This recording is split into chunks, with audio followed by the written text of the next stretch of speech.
Why would you do No, that? because it's fun. Those are fun things. Maybe I'm a little, because I read the Mark Hoppus, the bass player of blink-182. I read his autobiography, Fahrenheit 182, and really fun. And he talks about, he had a bunch of traumatic stuff happen to him like in a row. Okay. Yeah, which is like, it puts things in perspective. I'm like, he is one of the luckiest men alive. I know he had cancer, and he had cancer, and another story that he tells, I forget if this was right before or right after the cancer, but he goes scuba diving and his scuba partner died. Oh shit! Yeah, really? and basically what they think happened, because you have your buddy, right? So it's a buddy system in scuba diving. Do you think when he saw him die, he was like, "Damn it"?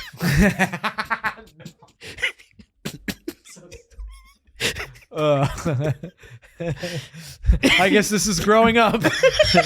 I can't damn it. I was trying to think of like the other song names for the lyrics. Oh, and he was so young, and I'm not. What's my age? Yeah. I would have liked to see that, to watch the situation. I know that sounds kind of morbid, but there's a voyeur in me. Voyeur is a lesser known Blink-182 song. But yeah, actually it was a woman, which I think makes it more tragic. Not really. I don't feel that way. Is that okay? You know how like sometimes in war they'll be like, these amount of people died, including women and children. Yeah. And children hits more for me. Yeah. But I'm like, I don't mean this in a fucking trying to make a wider point men's rights guy thing. It just doesn't hit me. Yeah. I'm like, I guess it's kind of shorthand for non-combatants. Right, but like an adult man, it can also be a non-combatant. That's true. Less likely but then if to you be a weren't non-combatant. fighting, then you're not a patriot. Mm. You're a draft dodger. Yeah. Something like that. Or you're just an old man. Dude, or you're the last two presidents of the United States. Isn't that fun? There was a time where if you didn't fight in the Civil War or in World War II and you were old enough to, people would talk about it. And now we're like, of course our last two presidents avoided going to Vietnam at all costs. Of course they did. Look, wait, Clinton. What about Clinton? Clinton as well. I'm just talking about our last two. Oh, you're not talking. Well, Trump and Biden avoided Vietnam. Biden, yeah. Okay. Those are our last two presidents. Yeah. GW served during Vietnam but didn't go to Vietnam, and some people think it's not provable, but like, who knows? And Bill Clinton got it. To Bill Clinton's credit, his is like the least like suspect, because he got a student deferment the first time, and then the second time he did. Like, he didn't try to get out of it. His number was just so high that he didn't get called. So, yeah. And Bill Clinton at that time wasn't wealthy. Yeah, he was. Yeah, he was. Yeah. Biden, Biden, asthma, Trump, bone spurs. And people have asthma and people have bone spurs, but it does sound like bullshit. And also, you could go to a non-combat role and like still serve. And they didn't. And, would I serve? Who knows? That's a situation. Like, if there's a draft and there's a way for me to get out of it, would I try it? I would like to think that, assuming it's a just war too, by the way, I would like to think my answer would be no, and I would serve, but I really don't know. You know what I mean? But it does suck that those guys got to be president. Okay. Like, they get to decide who doesn't go to war while removing themselves from the possibility of going themselves. It just kind of stinks, Yeah, I don't care. I feel nothing about that. Really? I'm Okay. feeling ambivalent. I'm like, good for them. They got out of it. Yeah. It's like, it was a bad war, but you should have fought in it. It's like, Well, yeah, and as the listeners know, I'm kind of agnostic as to whether or not we should have intervened in the Vietnam War. But if it's for the sake of argument, let's say it's a bad war. I don't know. I guess if it was an immoral war, I would get out of the draft, I suppose. Yeah. But I would like to think that I wouldn't let just the fear of dying keep me from doing that. But I don't know. I can't be one of there's nothing more cringy to be like, well, if I'm in a life death situation, I'll do the right thing. I don't know if I would. Yeah. I'd like to think I wouldn't. Yeah. But unfortunately, I think I'm too brave. I wish I were more of a coward, but in my heart of hearts, I'm afraid I might do the selfless thing. And I don't want that to be the case.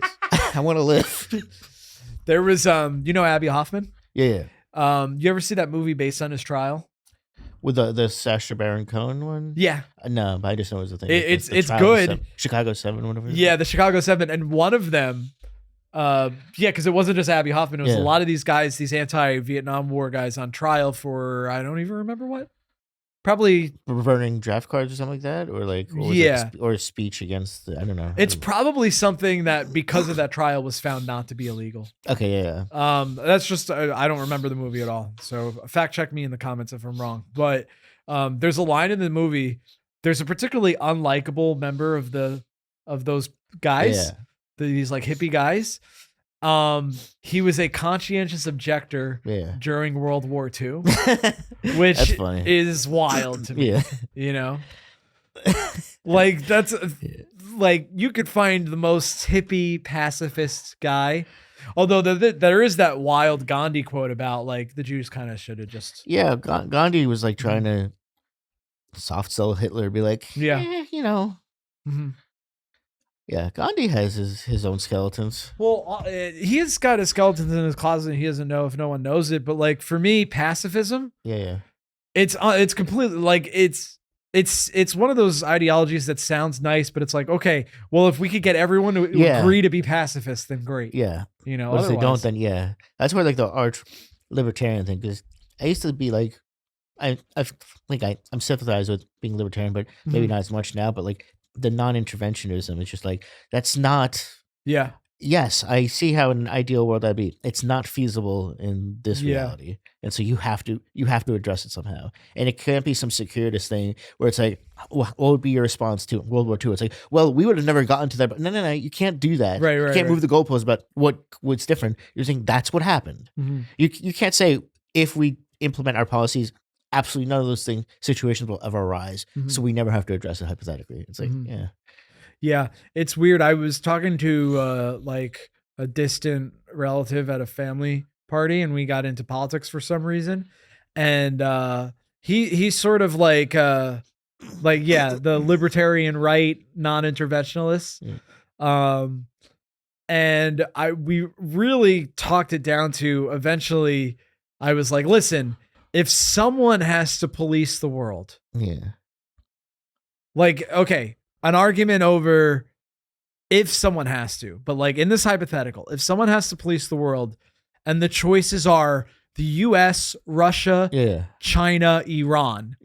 And he was like, I think they're all equally bad. And I was like, this conversation's over. That's what you're so open-minded that you're thinking about things that shouldn't even be thought of. Like to me, that's almost like, all right, dude, your ideology is based on you liking to feel different. To be like, the US, Iran, good things about both, bad things about both, you know, crazy.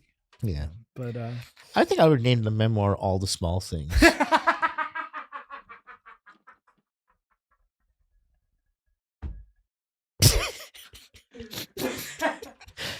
I was staring blankly at you as I think about it. Well, that last minute and a half of you talking was just me. When is he going to stop so I can say this joke? And that was when I was at my most sanctimonious, dude. Did you see my interest leaving? I mean, just being in my eyes, like he's just waiting to say something. All the Small Things, yeah. Wouldn't that be a better name for like a memoir? Thank you.